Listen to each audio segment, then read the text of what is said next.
There's not a person in America with an ounce, a shtickle, a scotch of common sense that didn't look at that incident in Minneapolis yesterday with that lady getting shot, that agitator, and didn't say at the time, well, there you go. This is what they want. They're going to use this and turn this into, or try to turn this into George Floyd 2.0. Everybody thought this exact same thing. And sure enough, that's exactly what they did. But will they get away with it this time? And my answer to you is, and we've all asked the question, nope, not this time. Why? This is not 2020. You got to think back of how many different things are different now. You got to understand exactly what the narrative is and who's behind it. Everybody understands this now, except the kind of people that, march to protest and saying F ICE. Those people will never get it. Everybody else does. Now we have the information, and now we have leadership that actually will not tolerate this. So I'll start at the end. We're not going to have George Floyd 2.0, but they're going to try their damnedest. But it's okay. In the end, common sense always prevails. It takes a long time sometimes, but the law of the universe is common sense prevails. So we'll talk about that as well, as tragic as that was. We'll talk about that, as well as at the end of this entire thing, Dr. Oz with the best explanation of guidelines on alcohol I think I've ever heard. That too. In the meantime, thanks for finding the Wicked Radio live stream. Monday through Friday, 8 a.m. Eastern Time, live right here on X and on YouTube and on Facebook, then the replay there, and then the audio version podcast, wherever you like to get those. Thank you so much. Let's go right to it. Let's go right to the incident where it all happened in Minneapolis. A lady named Renee Good, 37 years old, now is not alive because she decided that it would be a good idea to, first of all, block traffic, block an ICE caravan, and then try to speed away and, yes, make contact with the ICE official before she was shot and murdered. Now her daughter doesn't have a mom. Good job. Because you let these absolute corrupt, crooked politicians talk you into thinking it's a good idea to get in the way of a Department of Homeland Security, therefore ICE operation. This is actually what we're dealing with. You actually thought this was a good idea. Here's the incident where it all happened, where we all looked at this and said, okay, well, before we even know the details of the story of how this lady got shot, they're going to try to use this as the next George Floyd moment. You wait, it's going to happen. Well, here it all was. This is what we all saw.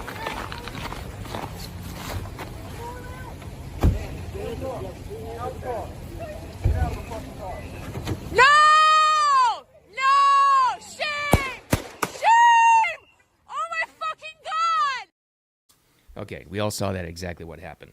Again, and I think this is relevant to it before we even saw all the multiple angles of exactly what happened with this. We all said, oh, we know what they're going to turn this into. This lady died. They're going to try to make this her the next George Floyd, and riots and protests and shutdowns and violence. And yeah, exactly. Well, it wasn't too long after that we started to hear from witnesses. And the witness I'm going to play for you here, she's done some TV sit-down interviews as well since this. She's no friend of like ICE. But what she says is so revealing in it before we even get to the rest of this. Here she is describing. She was the one of them, taking the main angle of the video camera. I woke up to some commotion. I heard some whistles going on out front, so I came downstairs to see what was going on. Wasn't even dressed. And there was a car, the Honda Pilot that's crashed over there now. There was a car blocking the 2 lanes of Portland traffic. And the ICE agents got out and they were saying, get out of here, get out of here. And she was what looked like trying to turn around. And the ICE agent was in front of her car and he pulled out a gun and put it right in, his midriff was on her bumper, and he reached across the hood of the car and shot her in the face 3-4 times. And then she must have just stepped on the gas. She stepped on the gas.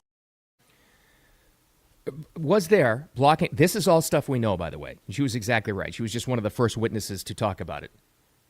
And again, no friend of ICE, that lady there, was blocking traffic there. They tried to get her around. The most relevant part of everything that witness said right there was her bumper on the midriff of the ICE officer. And if you look, and we've all seen multiple angles of this thing by now, and then her wheels are turned towards him, does that, reverses, goes towards him again and drives off, winds up getting shot, and is now dead because you thought it was you were stupid enough to let these politicians talk you into thinking that that's good. You bought into all the rhetoric and all the nonsense, and we all said it. We all said it, from idiots like the Mamdani in New York and Gavin Newsom and the stupidest man in America, Tim Walz. We all heard it with all their rhetoric and all the F-ICE crap that only accelerated yesterday. We all heard it. We all said there are going to be people dumb enough to get themselves killed. Well, here you go. And this is exactly what it is. Is it tragic? Oh, yeah, it is. Wish that never happened. But also completely opportunistic political opportunity. That's exactly what this is. Both those things can be true. Both of them can be true.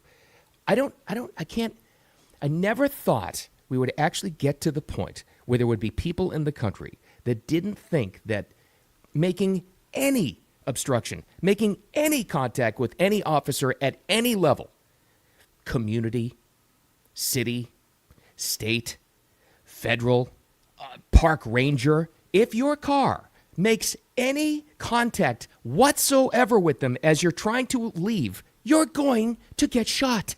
What? How in the name of God did we get to the point where we were so dumbed down that people didn't realize this? How stupid, absolutely brain dead would you have to be to listen to these politicians and get worked up because of their rhetoric? Well, that's where we are, and that's what we have. And so what did this lead to? All of us saying, well, they're going to try. They're going to do their best to make this into George Floyd 2.0, and it'll all start once again, ironically, in Minnesota, where they have such weak leadership. They're going to try. At the time yesterday saying, I hope it doesn't happen, but they tried their best. So now we logically have to go to who I am calling now the most dangerous man in America, because he is one of the stupidest men in America, and he's one of the most weak men in America, and he is one of the most, maybe possibly the most corrupt men in America. I'm talking about Tubby Tampon Tim Walz. There he was immediately after. Not even I, who is fully ready for the dumbest things to be said by politicians at all times. It's just my working operating system. I'm ready for the dumbest things, most dangerous things to come out of their mouths at all times. Not even I expected this. This is just flat out unbelievable, the rhetoric that he spouted off yesterday. And keep in mind, of course, as you already know, but it's a good reminder, what happened the 2 weeks prior to this. Now they think the fraud in Minnesota is up to billions, not millions, billions of taxpayer dollars, Minnesota dollars and your federal dollars, all of our dollars being wasted and laundered in Minnesota. Big reason why this guy wants a massive distraction.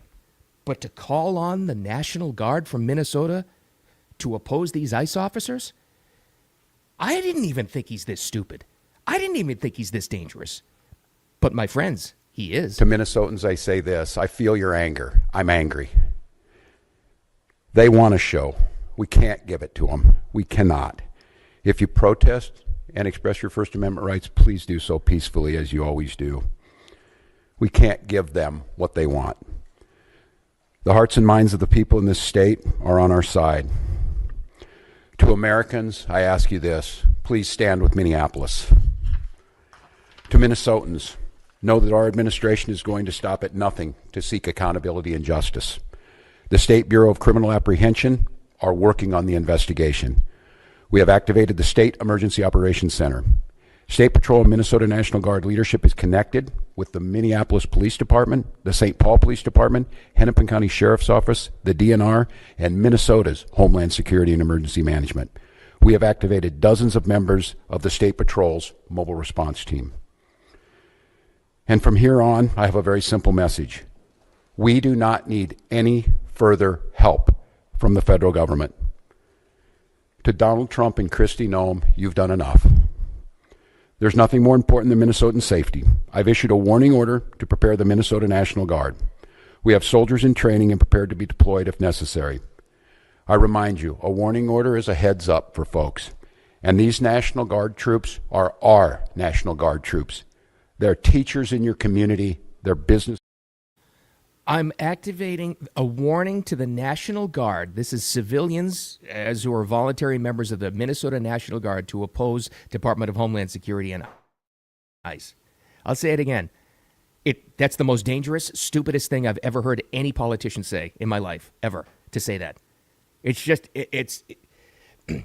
every once in a while we get this reminder that the most dangerous people in the world are weak men. It's been true since the dawn of time. Weak men get people killed. That's a weak man. That's a corrupt man, and that is an absolute freak. And I would vet without ever being able to prove this. I would venture to guess when he saw this happen, he said, "Here's my out. Here's my exit to stop talking about the fraud. I'll wrap my whole narrative around this, and I'll get everybody agitated and say that all of this fraud they're accusing me of, that I know I'm guilty of, well, I'll just say it's the feds trying to get me. That's what I'll do."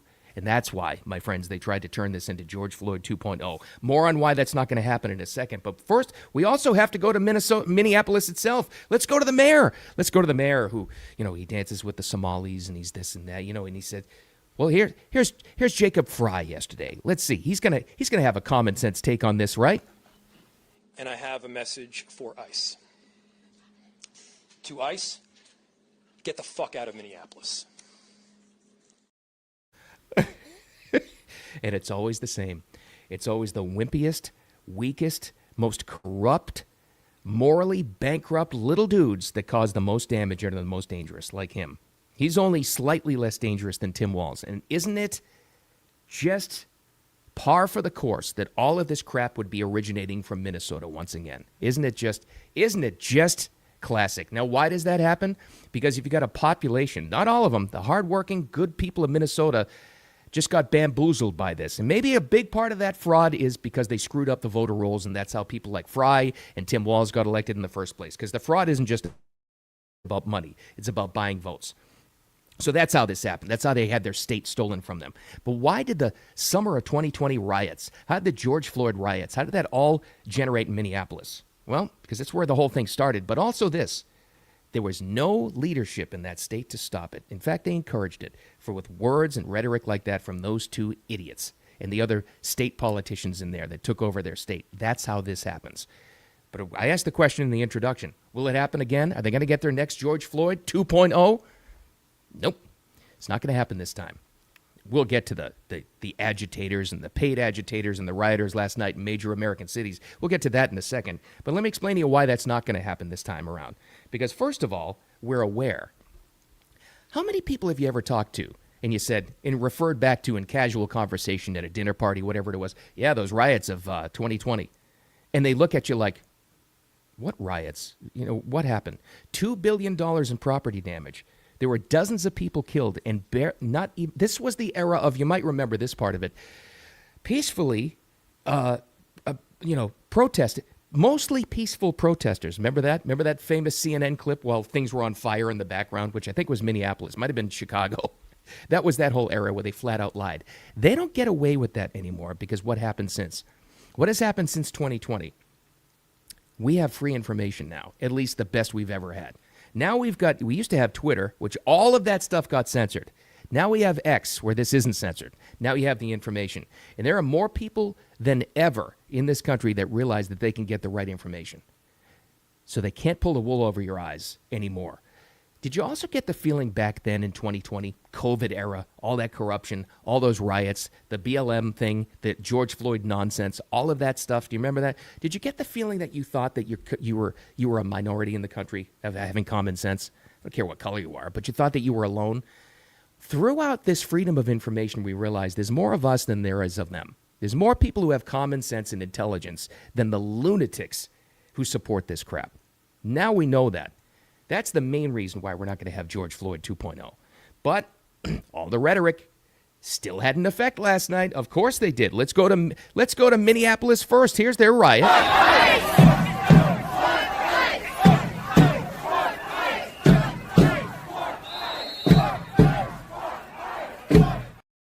How many of those people would be just like Renee Good, be stupid enough to impede an ICE investigation in a suburban neighborhood and get herself killed? How many would? A lot of them would, because they just can't think for themselves. And that's what they want, and that's what they prey on. But it's spread throughout the country, of course. Let's go to New York City here. This is fascinating to me. And this is really important to understand who's funding this stuff. Just like with the riots previously, over the past year, very similar situation.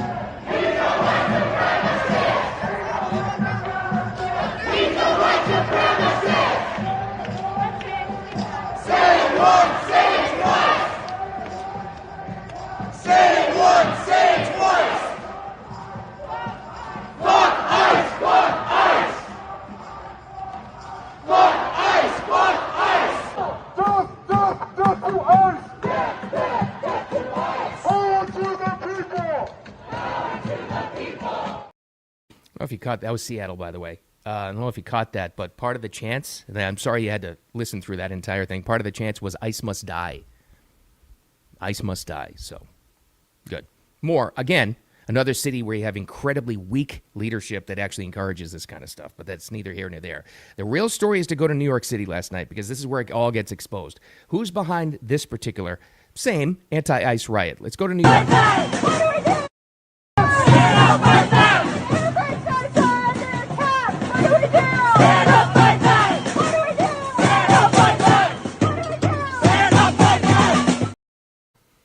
Such noise. Anyway, so here's another difference from 2020 to now. Now we know who funds this crap because now there have been enough people who looked at this, confirmed it, and understands where the money's coming from. So, X account named Wall Street Apes, and then he's actually a great investigative journalist, and then confirmed by many other sources.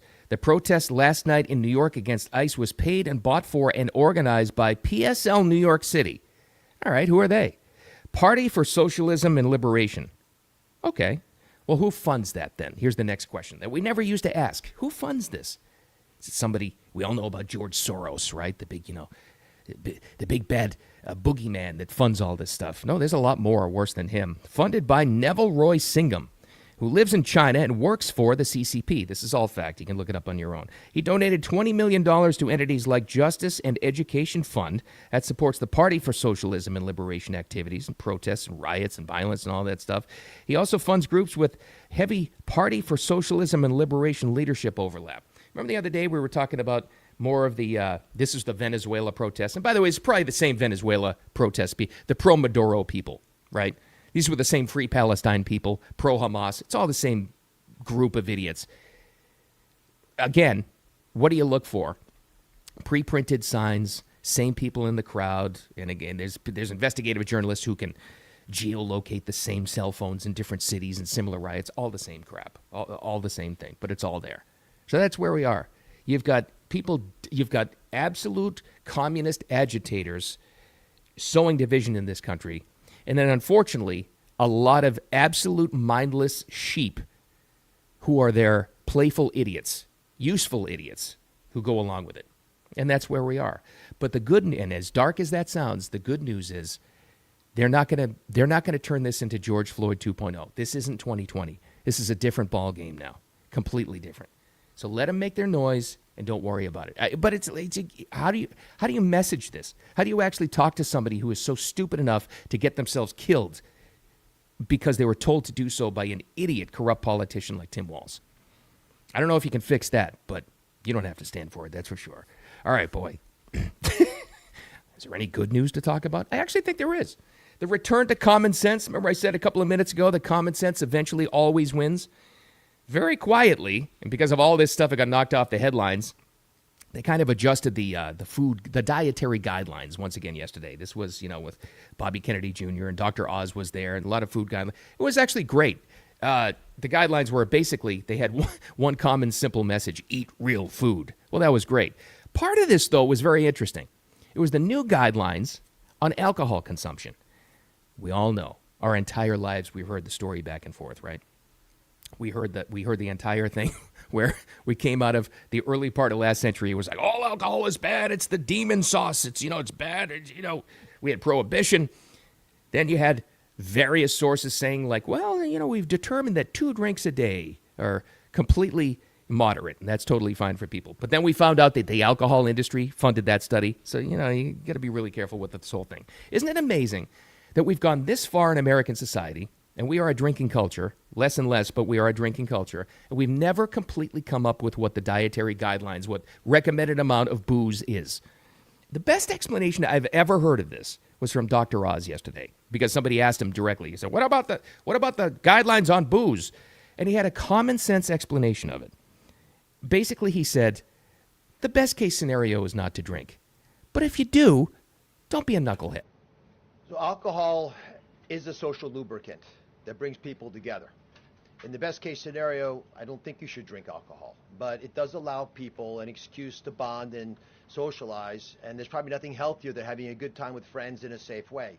If you look at the blue zones, for example, around the world where people live the longest, alcohol is sometimes part of their diet. Again, small amounts, taken very judiciously, and usually in a celebratory fashion. So there is alcohol on these dietary guidelines, but the implication is don't have it for breakfast. Right? This should be something done in a small amount with hopefully some kind of an event that might have alcohol added. But the general move away from 2 glasses of men, 1 glass of women, there was never really good data. That wasn't good data. It was bought and paid for by the alcohol industry. It was wrong. It's the exact same thing that, my mom told me when I was a kid. Everything in moderation. Then I used to drive her crazy, and I'd say, everything, Ma? Even like heroin? And then I don't remember what happened after that. But anyway, common sense is taking over even in that department, so it's a good thing. And the main takeaway is, if you hear people and stupid, idiot, weak, dangerous politicians and fools like Tim Walz, well, you know better, but encourage other people not to ever listen to them. And more people aren't. And that's why we're not going to have George Floyd 2.0. We're just going to have a bunch of noise. It's my take anyway. All right, thanks for hanging out with me on the live stream. Monday through Friday, 8 a.m. Eastern Time, and then it'll replay on all these channels, X and on Facebook and on YouTube. Audio podcast gets posted shortly thereafter, usually by 9 a.m. Eastern Time. And thanks for the subscriptions on all of those platforms, wherever you like to get them. Whew. Hopefully tomorrow's lighter news, but I don't know. We'll see. All of this is coming to light. Make it a wicked awesome Thursday. I'll talk to you tomorrow.